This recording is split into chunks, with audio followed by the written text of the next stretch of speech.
of the themes that hit you over and over again as you read the Buddha's teachings is a very strong sense of the dangers of life. We're surrounded by aging, illness, and death.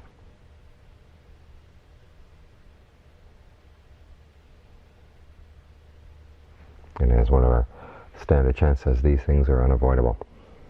Once you're born, these things are going to happen, sooner or later, to a greater or a lesser extent.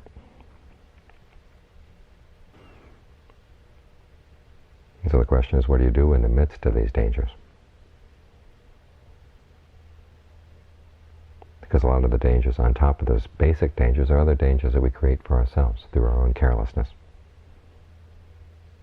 through our own greed, anger, and delusion.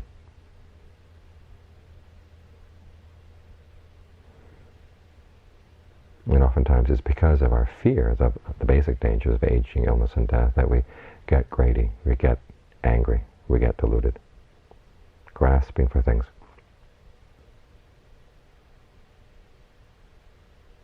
Trying to find some sense of security, or if not any security, at least some sense of immediate gratification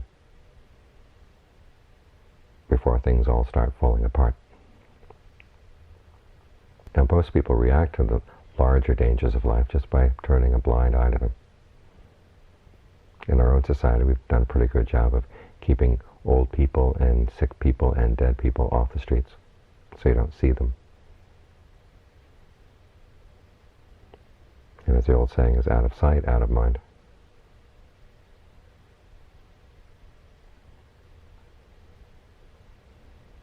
But these dangers keep coming back no matter how much we try to banish them from our consciousness.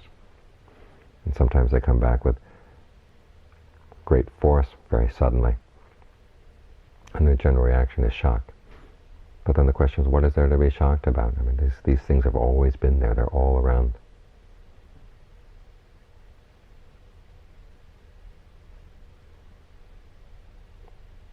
And so people go through a period of shock, and then they try to forget what has happened.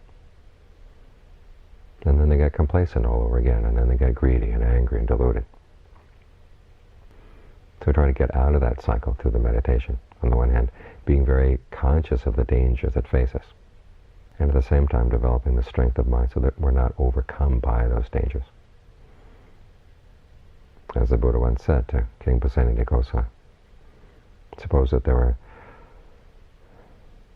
a messenger coming from the east saying there's an enormous mountain moving in from the east, crushing all living beings in its path.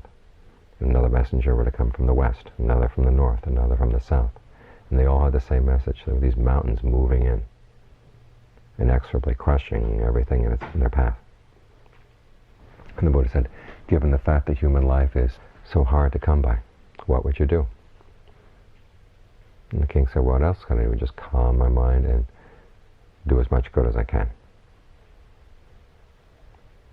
So it's that skill in learning how to calm your mind so you can do as much good as you can with the time allotted to you. That's a lot of what the practice is all about.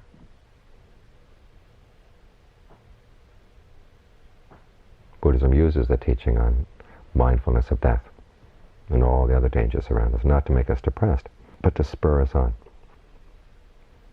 to training the mind, so that when these things do inevitably come, when the mind is well trained, it's not touched by them. That's basically the good news of the Buddhist teachings. Okay, there is an aspect to the mind that is not touched by aging, illness, and death. Can't be touched by anything at all because it lies outside of space, outside of time. And it can be found through the practice. So we reflect on aging, illness, and death like the chant we have almost every morning. I am subject to aging. Aging is unavoidable. Subject to illness, subject to death. These things are unavoidable. I will grow different, separate from all that is dear and appealing to me. Okay, these reflections are there to spur you on, to remind you, okay, there's no time to waste. Because we have no idea when these things are going to happen. But we have the opportunity right now to practice, to develop those qualities of mind that will take us beyond fear, beyond the dangers. There's a passage when the Buddha talks about the four qualities of mind that are needed so that you're not afraid of death. And these are all qualities that can be developed. First one is to overcome passion and desire for your body. Overcome attachment to your own body. This is why we have the reflection on the 32 parts of the body. And it's a common meditation thing. Many times the John Fuang students, those who tended to have visions, would get visions of their own body, so he'd have them take them apart into the 32 parts, or else he'd have them imagine them. Okay, 10 years from now, 20 years from now, 30, 40, all the way up to death. Okay, once you've died, okay, just visualize what happens to the body. And sometimes there's a strong sense of sangwega that comes with that. As you realize that this body that you've been taking so much care of, that you've gotten to the point where you identify with it as yourself. Okay, it's just going to turn into a corpse just like everybody else's bodies. And there's no way you can love it at that point. No matter how much you love it beforehand, you've just got to leave it at that point. The question is, what's left? Well, there's still awareness left. Okay, what's the quality of that awareness going to be? If it's tied up with a lot of attachment, it's just going to latch onto something else, and who knows what it's going to latch onto next. These things can be awfully random, because the forces of karma are so complex. The good and the bad that you've done, who knows what's going to come rushing in at that point. What kind of body you're going to latch onto next time. Well, if you've developed the skill in not latching on, okay, it's going to be a lot easier. If you haven't gone totally beyond your defilements at that point, at least you're going to latch onto something good, because you have the mindfulness to choose, and then just grab at whatever comes your way. So this is one of the reasons why we have to develop this sense of detachment to our own bodies. Not that we hate them or anything, it's just that you realize that we're only here together with them for a certain time, and then we're going to have to part ways. And if you haven't practiced beforehand, it's going to be really messy when you have to part. But if you've practiced, okay, then you've got a leg up, you've got the advantage. Same goes with attachment to sensual pleasures. That's the second thing that you've got to learn how to let go of if you want to be beyond fear of death. If you're attached to sights, sounds, smells, tastes, tactile sensations, ideas, okay, there come a point where you can't have these things anymore. You've got to leave them. And again, if you're really attached to them, on the one hand, as you leave them, there's going to be a lot of grief, a lot of suffering. And then there's going to be the tendency to want to grab onto anything that comes.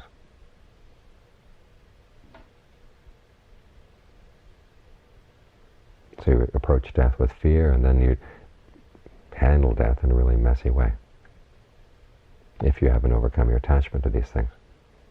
So go ahead and reflect on them. This is one of the reasons why we have that reflection on the requisites, because these are some of the things we're most attached to. Food is one of the big things. Food, clothing, shelter, medicine.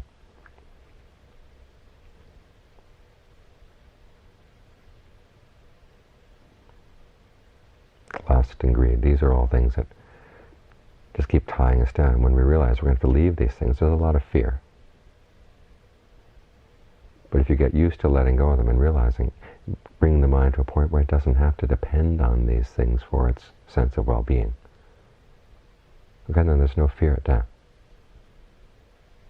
Because you realize you're not losing anything of any real value. So this is why these contemplations are so necessary and so important.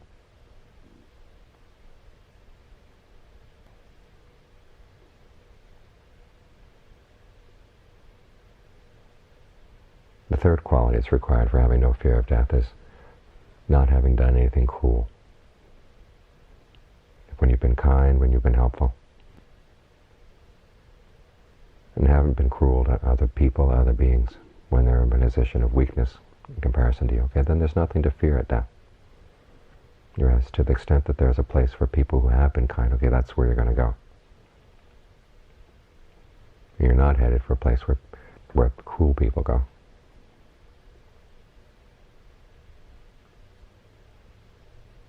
So this is why the precepts are so important, the whole principle of not harming.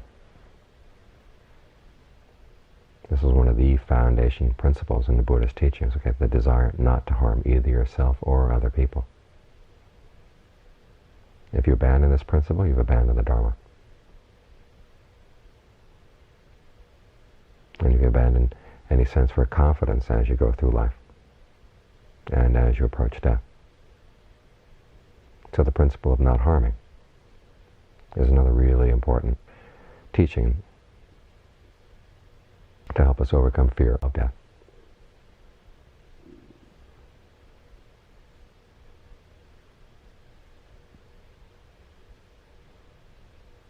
The fourth principle, which underlies the other three, is having come to an end to your doubts about the Dharma. As long as you haven't had your first taste of awakening, there's bound to be doubts. Even in these other principles, is it really true that you can be free of fear at the prospect of dying? Is it really true that you can overcome your attachment to the body, that you can overcome your attachment to sensual pleasures? Does behaving in line with the principle of harmlessness really protect you? Okay, when you had your first taste of awakening, okay, those doubts will be gone.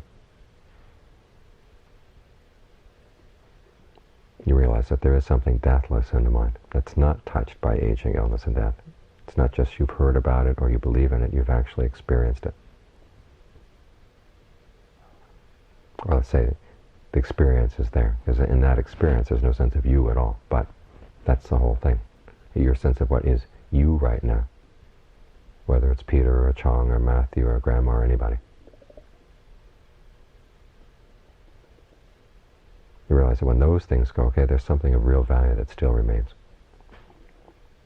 Once you've had that experience and you realize that death doesn't hold any dangers, any fears.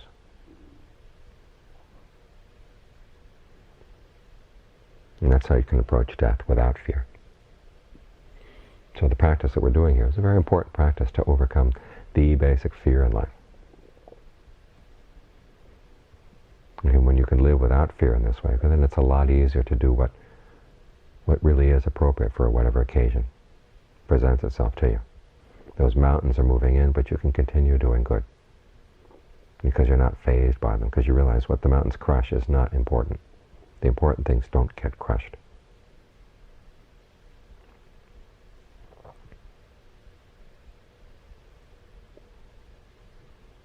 And things that do get crushed weren't really worth holding on to anyhow. I mean, you can use them as tools, but then when the time comes you have to let them go, okay, there's no problem. When you can overcome that fear, all the other fears in life weaken as well.